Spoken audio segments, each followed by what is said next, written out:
Hi hello ನಮಸ್ಕಾರ ವೀಕ್ಷಕರೇ, ನಾನು ನಿಮ್ಮ ಪ್ರೀತಿಯ ಡಾಕ್ಟರ್ ಸಂಹಿತಾ ಉಪಾಧ್ಯಾಯ. ಎಲ್ಲರೂ ಕ್ಷೇಮವಾಗಿದ್ದೀರಾ, ಆರೋಗ್ಯವಾಗಿದ್ದೀರಾ ಅಂತ ಭಾವಿಸ್ತಾ ಇದ್ದೇನೆ ವೀಕ್ಷಕರೇ. ಸೊ ಇವತ್ತಿನ ಒಂದು ವಿಡಿಯೋ ಅಂದರೆ ಖಂಡಿತವಾಗ್ಲೂ ಅದು ಆರೋಗ್ಯದ ಬಗ್ಗೆ ಅಂತ ಹೇಳ್ತೇನೆ. ಬಿಕಾಸ್ ಏನಪ್ಪ ಅಂತ ಹೇಳಿದ್ರೆ ಆರೋಗ್ಯನೇ ಇವತ್ತಿನೊಂದು ಕಾಲದಲ್ಲಿ ನಿಮಗೆ ಬೇಕಾಗಿದೆ. ಏನಪ್ಪ ಅಂತ ಹೇಳಿದ್ರೆ 3 ಅಂಶಗಳು, ಅದರಲ್ಲೂ ಬಹುಮುಖ್ಯವಾಗಿ 2 ಅಂಶಗಳು ಏನಪ್ಪ ಅಂತ ಹೇಳಿದ್ರೆ ಆಯಸ್ಸು, ಆರೋಗ್ಯ ಅಲ್ವಾ. ಸೊ ಹಾಗಾಗಿ ಹೇಳ್ತಾ ಇದ್ದೇನೆ, ಆರೋಗ್ಯ ಮತ್ತು ಆಯಸ್ಸನ್ನ ದೇವ್ರು ಕೊಡ್ಲಿ, ಹಾಗೆ ಆರೋಗ್ಯವನ್ನ ನೀವು ಕಾಪಾಡ್ಕೊಳ್ಳಿ ಅಂತ ಹೇಳ್ತೇನೆ. ಸೊ ಹಾಗಾಗಿ ಇವತ್ತಿನೊಂದು ಟಾಪಿಕ್ ಏನಪ್ಪಾ ಅಂತ ಹೇಳಿದ್ರೆ ಥೈರಾಯ್ಡ್ ಕ್ಯಾನ್ಸರ್. ಓಕೆನಾ. ಸೊ ಇದು ಬಹುಮುಖ್ಯ ರಿಕ್ವೆಸ್ಟೆಡ್ ವಿಡಿಯೋ ಅಂತ ಹೇಳ್ತೇನೆ. ಸೊ ಹಾಗಾಗಿ ಥೈರಾಯ್ಡ್ ಕ್ಯಾನ್ಸರ್ ಹೇಗೆ ಬರುತ್ತೆ, ಅದರ ಲಕ್ಷಣಗಳೇನು, ಹಾಗೆ ಥೈರಾಯ್ಡ್ ಅನ್ನೋದು ಪದ ನಿಮಗೆ ಗೊತ್ತೇ ಇದೆ. ಸೊ ಥೈರಾಯ್ಡ್ ಅಂದ್ರೆ ಏನು, ಇದು ಎಲ್ಲರೂ ಕೂಡ ಸಿಂಪಲ್ ಆಗಿ ತಗೊಳ್ಳುವಂತ ಒಂದು ಕಾಯಿಲೆ ಥೈರಾಯ್ಡ್. ಬಟ್ ಥೈರಾಯ್ಡ್ ಇಂದ ಥೈರಾಯ್ಡ್ ಕ್ಯಾನ್ಸರ್ ಬರುತ್ತೆ. ಇದ್ರ ಬಗ್ಗೆ ಈ ಒಂದು ವಿಡಿಯೋದಲ್ಲಿ ಮಾತಾಡ್ತೇನೆ. ಸೊ ನೀವು ಖಂಡಿತವಾಗ್ಲೂ ಈ ಒಂದು ವಿಡಿಯೋನ ಕೊನೆ ತನಕ ಮಿಸ್ ಮಾಡದೆ, ಸ್ಕಿಪ್ ಮಾಡದೆ ನೋಡಿ ಅಂತ ಹೇಳ್ತೇನೆ. ಅದಕ್ಕಿಂತ ಮುಂಚೆ ನೀವಿನ್ನೂ ಕೂಡ ನನ್ನ ಚಾನಲ್ಗೆ ಸಬ್ಸ್ಕ್ರೈಬ್ ಆಗದೆ ನೋಡ್ತಾ ಇದ್ದೀರಾ, ಹಾಗಿದ್ರೆ ಪ್ಲೀಸ್ ಸಬ್ಸ್ಕ್ರೈಬ್ ಆಗಿ, ಲೈಕ್ ಮಾಡಿ, ಸಪೋರ್ಟ್ ಮಾಡಿ, ಹಾಗೆ ಕಮೆಂಟ್ ಕೂಡ ಮಾಡಿ ಅಂತ ಹೇಳ್ತಾ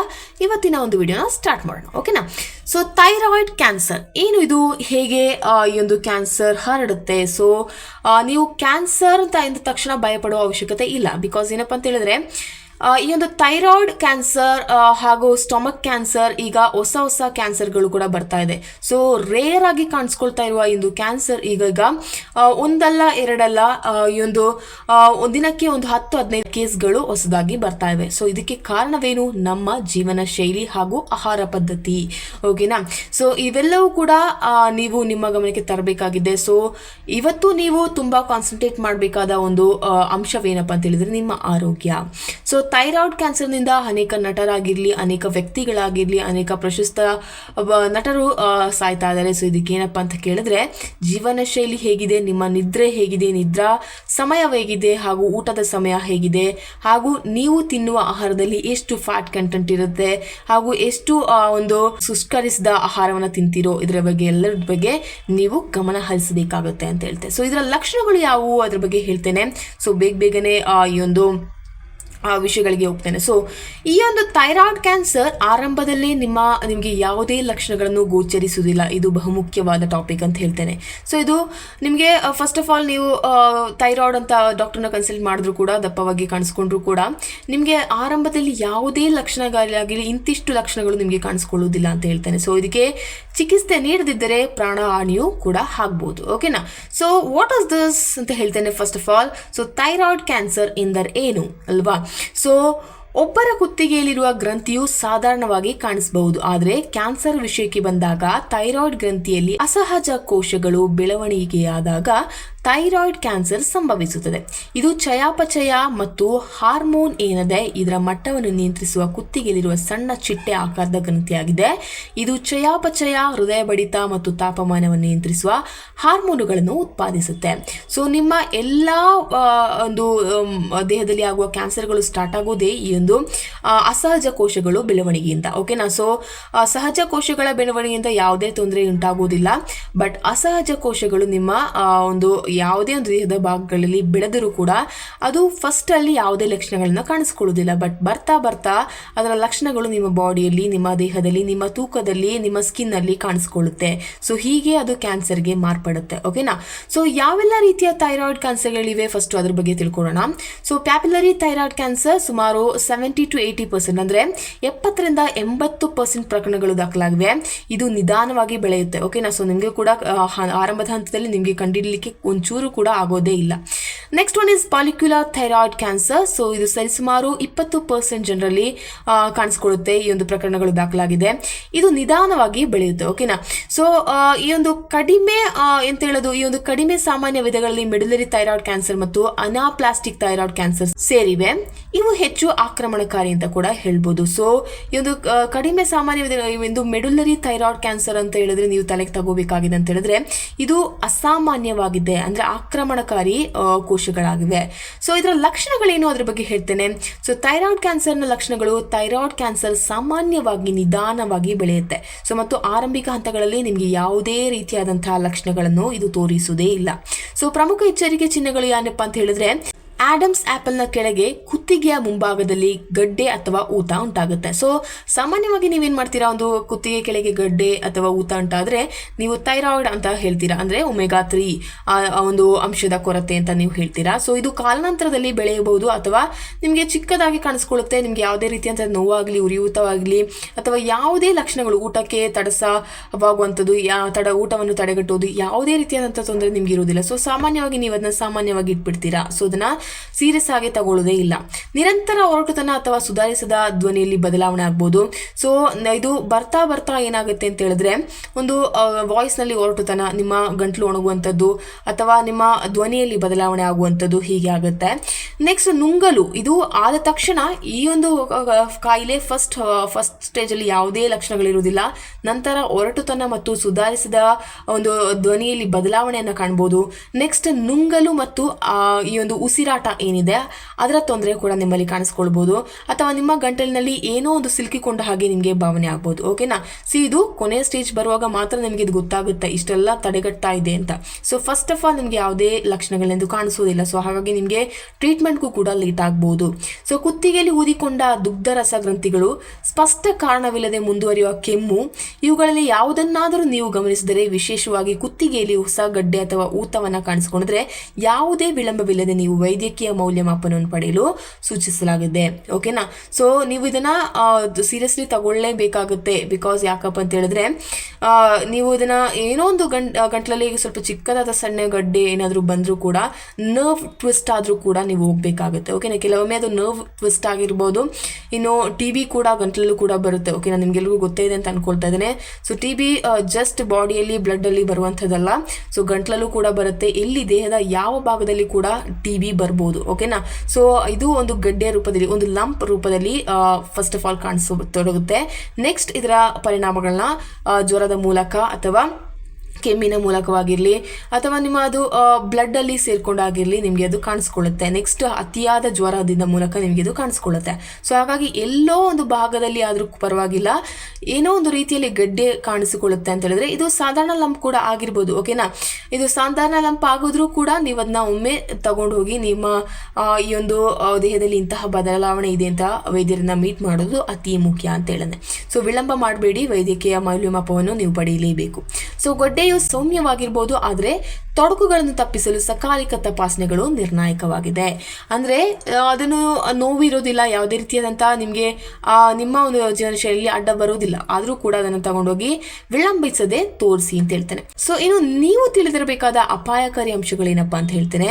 ಒಂದು ಅಥವಾ ಹೆಚ್ಚಿನ ಅಪಾಯಕಾರಿ ಅಂಶಗಳು ನಿಮಗೆ ಖಂಡಿತವಾಗಿಯೂ ಥೈರಾಯ್ಡ್ ಕ್ಯಾನ್ಸರ್ ಬರುತ್ತದೆ ಎಂದರ್ಥವಲ್ಲ, ಆದರೆ ಜಾಗೃತರಾಗಿರುವುದು ನಿಮಗೆ ಎಚ್ಚರವಾಗಿಸುವುದು ತುಂಬಾ ತುಂಬಾ ಬಹುಮುಖ್ಯವಾಗಿದೆ. ಸೊ ಇದು ಎಚ್ಚರವಾಗಿರಲು ನಿಮಗೆ ಸಹಾಯ ಮಾಡುತ್ತೆ. ಸೊ ಪ್ರಮುಖ ಅಪಾಯಕಾರಿ ಅಂಶಗಳು ಇವುಗಳನ್ನು ಒಳಗೊಂಡಿದೆ. ಯಾವುದೆಲ್ಲ ಅಂತ ಹೇಳ್ತೇನೆ. ಸೊ ತಲೆ ಮತ್ತು ಅಥವಾ ಕುತ್ತಿಗೆಗೆ ವಿಕಿರಣದ ಉಡ್ಡಿಕೆ, ವಿಶೇಷವಾಗಿ ಬಾಲ್ಯದಲ್ಲಿ ಅಥವಾ ಇಂದಿನ ಚಿಕಿತ್ಸೆಗಳಿಂದ ಪ್ರಬಲವಾದ ಅಪಾಯಕಾರಿ ಅಂಶಗಳಿಂದ ಇದು ಒಂದಾಗಿದೆ. ಸೊ ತಲೆ ಮತ್ತು ಕುತ್ತಿಗೆಯ ಭಾಗದಲ್ಲಿ ಏನಾದರೂ ಒಂದು ಹಿಂದಿನ ನಿಮಗೆ ಆಪರೇಷನ್ ಏನಾದರೂ ಒಂದು ಆಗಿರ್ಬೋದು. ಸೊ ಅದರಿಂದ ನಿಮಗೆ ಆ ಒಂದು ಪ್ರಬಲವಾದ ಅಪಾಯಕಾರಿ ಅಂಶಗಳಲ್ಲಿ ಅದೊಂದು ಕಾಣಿಸ್ಕೊಳ್ಳುತ್ತೆ. ಸೊ ನೀವು ಅದನ್ನ ಹಾಗೆ ಅಂತ ಹೇಳಿ ಬಿಟ್ಬಿಡ್ಬೇಡಿ. ಅದು ನಮಗೆ ಆಪರೇಷನ್ ಆಗಿತ್ತು ಅಥವಾ ಬಾಲ್ಯದಲ್ಲಿ ಏನೋ ಬಿದ್ಕೊಂಡಿರ್ತೀರಾ, ಚಿಕ್ಕದ್ರಲ್ಲಿ ನೀವೇನೋ ಒಂದು ಬಿದ್ದು ನಿಮಗೆ ಕತ್ತಲ್ಲಿ ಏನೋ ನೋವಾಗಿರ್ಬೋದು. ಸೊ ಇದು ತುಂಬಾ ತುಂಬಾ ವರ್ಷಗಳಾದ್ಮೇಲೆ ನಿಮಗೆ ಕಾಣಿಸ್ಕೊಳ್ಳುವಂಥದ್ದು. ಹಾಗಾಗಿ ನೀವು ಇವತ್ತು ಬಿದ್ರ, ಇವತ್ತೊಂದು ಸ್ಟಿಚ್ ಆಯಿತು, ಓಕೆ ಇದು ಎಲ್ಲ ಕರೆಕ್ಟ್ ಆಗಿದೆ, ಬಟ್ ಯಾವತ್ತೋ ಒಂದು ಸ್ಟೇಜಲ್ಲಿ ಅಟ್ ದ ಸ್ಟೇಜ್ ಆಫ್ 45-50 ನಿಮ್ಗೆ ಇದು ಕಾಣಿಸ್ಕೊಳ್ಳೋ ಸಾಧ್ಯತೆ ಕೂಡ ಇದೆ. ಇನ್ನು ಕುಟುಂಬದ ಇತಿಹಾಸ ಅಥವಾ ಆನುವಂಶಿಕ ಪರಿಸ್ಥಿತಿಗಳು, ನಿಮ್ಗೆ ಇದು ಗೊತ್ತೇ ಇದೆ. ಸೊ ಇದು ಆನುವಂಶಿಕವಾಗಿ ಕೂಡ ಬರ್ಬೋದು. ಸೊ ನಿಮ್ಮ ಗ್ರ್ಯಾಂಡ್ ಪ್ಯಾರೆಂಟ್ಸ್ಗೆ ಅಥವಾ ನಿಮ್ಮ ಒಂದು ಆನ್ಸೆಸ್ಟರ್ಸ್ ಏನಿದ್ದಾರೆ ಅವ್ರಿಗೂ ಕೂಡ ಇದ್ದಿದ್ರೆ ಇದು ಒಂದು ಆನುವಂಶಿಕವಾಗಿ ಈ ಒಂದು ಕಾಯಿಲೆಗಳು ಹರಡುವ ಸಾಧ್ಯತೆ, ಜೀನ್ ಇಂದ ಹರಡುವ ಸಾಧ್ಯತೆ ಕೂಡ ಇದೆ. ಸೊ ನಿಕಟ ಸಂಬಂಧಿಗೆ ಥೈರಾಯ್ಡ್ ಕ್ಯಾನ್ಸರ್ ಇದ್ದರೆ ಅಥವಾ ನಿಮಗೆ ಮಲ್ಟಿಪಲ್ ಎಂಡೋಕ್ರೈನ್ ನಿಯೋಪ್ಲಾಸ್ಮಿಯಾ ಟೈಪ್ 2 ಅಂತ ಇದೆ. ಸೊ ಇಂತಹ ಒಂದು ಸಿಂಡ್ರೋಮ್ಗಳಿದ್ದರೆ ಇದರ ಅಪಾಯ ಹೆಚ್ಚು ಅಂತ ಹೇಳ್ಬೋದು. ಸೊ ನಿಮ್ಮ ಆನ್ಸೆಸ್ಟರ್ಸ್, ನಿಮ್ಮ ಗ್ರ್ಯಾಂಡ್ ಪ್ಯಾರೆಂಟ್ಸ್, ನಿಮ್ಮ ಯಾರಾದರೂ ನಿಮ್ಮ ಫ್ಯಾಮಿಲಿಯಲ್ಲಿ ಯಾರಾದರೂ ಇಂಥದ್ದು ಇದ್ದರೆ ಅದು ಒಂದು ಜೀನ್ ಮೂಲಕ ಟ್ರಾನ್ಸ್ಫರ್ ಆಗುವ ಸಾಧ್ಯತೆ ಕೂಡ ಇದೆ. ಓಕೆನಾ. ಸೊ ಇದು ಕೂಡ ನೀವು ತಲೆ ಇಟ್ಕೋಬೇಕಾಗುತ್ತೆ. ಇನ್ನು ಲಿಂಗ ಮತ್ತು ವಯಸ್ಸು, ಥೈರಾಯ್ಡ್ ಅಂಗಾಂಶ ಬೆಳವಣಿಗೆಯನ್ನು ಉತ್ತೇಜಿಸುವ ಈಸ್ಟ್ರೋಜನ್ ನಂತಹ ಸ್ತ್ರೀ ಹಾರ್ಮೋನುಗಳ ಪ್ರಭಾವ ಮತ್ತು ಈ ಒಂದು ಸಂತಾನೋತ್ಪತ್ತಿ ವರ್ಷಗಳಲ್ಲಿ ಆರೋಗ್ಯವನ್ನು ಬಯಸುವ ನಡವಳಿಕೆಯ ಹೆಚ್ಚಿನ ದರಗಳಿಂದಾಗಿ ಮಹಿಳೆಯರು ಪುರುಷರಿಗಿಂತ 3 ಪಟ್ಟು ಹೆಚ್ಚು ಥೈರಾಯ್ಡ್ ಕ್ಯಾನ್ಸರ್ ಅನ್ನು ಅಭಿವೃದ್ಧಿಪಡಿಸುವ ಸಾಧ್ಯತೆ ಕೂಡ ಇದೆ. ಸೊ ಇದು ಕೂಡ ನೀವು ಈಸ್ಟ್ರೋಜನ್ ಬೆಳವಣಿಗೆ ಜಾಸ್ತಿ ಆದರೂ ಕೂಡ ಕಷ್ಟವಾಗುತ್ತೆ. ಸೊ ಇದು ಕೂಡ ನೀವು ನೋಡ್ಕೋಬೇಕಾಗುತ್ತೆ.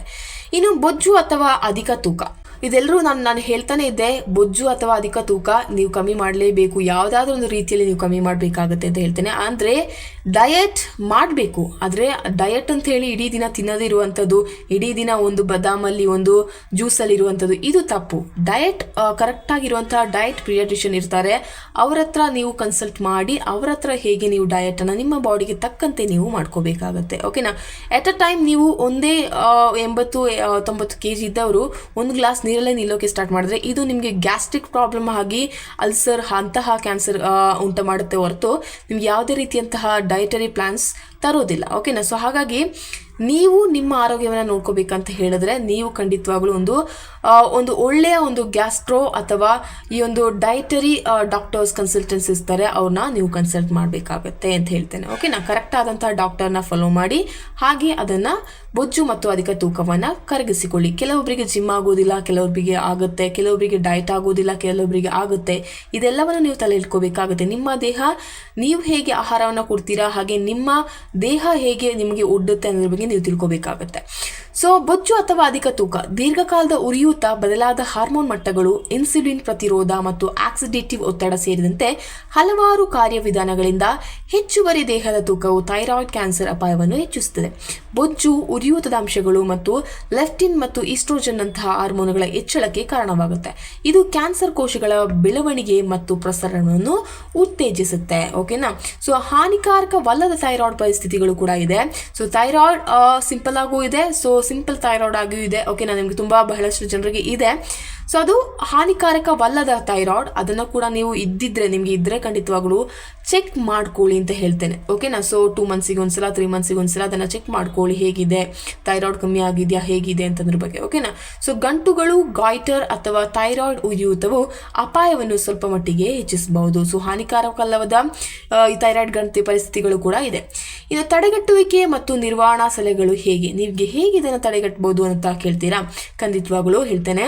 ಕುತ್ತಿಗೆ ಮತ್ತು ತಲೆಗೆ ಅನಗತ್ಯ ವಿಕಿರಣಕ್ಕೆ ಒಡ್ಡಿಕೊಳ್ಳುವುದನ್ನು ತಪ್ಪಿಸಿ. ಓಕೆನಾ. ಸೊ ಈ ಒಂದು ಕುತ್ತಿಗೆ ಮತ್ತು ತಲೆಗೆ ಅನಗತ್ಯವಾಗಿರುವ ವಿಕಿರಣ ಏನುಂಟಾಗುತ್ತೆ ಅದನ್ನು ತಪ್ಪಿಸಿ ಅಂತ ಹೇಳ್ತೇನೆ. ಇನ್ನು ಆರೋಗ್ಯಕರ ತೂಕದ ಕಡೆಗೆ ಗಮನ ಕೊಡಿ. ಸೊ ಎಲ್ಲ ಒಂದು ಕಾಯಿಲೆಗಳ ಫಸ್ಟ್ ಸ್ಟೇಜ್ ಏನಪ್ಪ ಅಂತ ಹೇಳಿದ್ರೆ ತೂಕ ಹೆಚ್ಚಾಗುವುದು ಅಥವಾ ತೂಕ ಕಡಿಮೆ ಆಗುವುದು. ಸೊ ಇದು ನಿಮ್ಮ ದೇಹದಲ್ಲಿ ಸಡನ್ ಆಗಿ ಮೂಮೆಂಟ್ ಆಗಿ ಇದು ಕಾಣಿಸ್ಕೊಳ್ಳುತ್ತೆ. 1 ವೀಕಲ್ಲಿ ನೀವು ದಪ್ಪ ಇರ್ತೀರಾ, 1 ವೀಕಲ್ಲಿ 70 kg ಇದ್ದವರು ಸೆಕೆಂಡ್ ವೀಕ್ನಲ್ಲಿ 60 ಆಗ್ತಿದ್ದೀರಾ ಅಂತ ಹೇಳಿದ್ರೆ ಖಂಡಿತವಾಗಿ ಏನೋ ಒಂದು ವ್ಯಾಯಾಮವನ್ನು ಮಾಡದೆ ನೀವು ಈ ಥರ ಆಗ್ತಾ ಇದ್ದೀರಾ ಅಂತ ಹೇಳಿದ್ರೆ ಇದು ಯಾವುದೋ ಒಂದು ರೋಗದ ಲಕ್ಷಣವಾಗಿರುತ್ತೆ. ಅಥವಾ ಈ ವೀಕ್ನಲ್ಲಿ ನೀವು 50 kg ಇರ್ತೀರಾ ಅಥವಾ ನೆಕ್ಸ್ಟ್ ವೀಕ್ನಲ್ಲಿ ನೀವು 60 kg ಆಗ್ತಾ ಇದ್ದೀರಾ ಅಂತ ಹೇಳಿದ್ರೆ ಯಾವುದೇ ಒಂದು ವ್ಯಾಯಾಮ ಡಯಟರಿ ಪ್ಲಾನ್ಸ್ನ ನೀವು ಮಾಡದೆ ಹಾಗೆ ಆಗ್ತಾ ಇದ್ದೀರಾ ಅಂತ ಹೇಳಿದ್ರೆ ಅದು ಖಂಡಿತವಾಗ್ಲೂ ಯಾವುದೋ ಒಂದು ರೋಗ ಲಕ್ಷಣವಾಗಿ ನಿಮಗೆ ಗೋಚರಿಸಪಡುತ್ತೆ. ಸೊ ಹಾಗಾಗಿ ಇದ್ರ ಬಗ್ಗೆ ನೀವು ತೂಕ ಕಡಿಮೆ ಹಾಗೂ ಹೆಚ್ಚಾಗುವುದರಲ್ಲಿ ಗಮನ ಹರಿಸಬೇಕಾಗತ್ತೆ. ಸೊ ನಿಯಮಿತವಾಗಿ ವ್ಯಾಯಾಮ ಮಾಡಿ ಸಮತೋಲಿತ ಆಹಾರವನ್ನು ಸೇವಿಸಿ ಮತ್ತು ಬೊಜ್ಜನ್ನು ನಿಮ್ಮ ಒಂದು ಬಾಡಿಯಿಂದ ಬೇರ್ಪಡಿಸಿ ಅಂತ ಹೇಳ್ತೇನೆ. ಸೊ ಆರೋಗ್ಯಕರ ತೂಕದ ಕಡೆಗೆ ಗಮನ ಕೊಡಿ, ನಿಯಮಿತವಾಗಿ ವ್ಯಾಯಾಮ ಮಾಡಿ ಸಮತೋಲಿತ ಆಹಾರವನ್ನು ಯಾವತ್ತೂ ಸೇವಿಸಿ.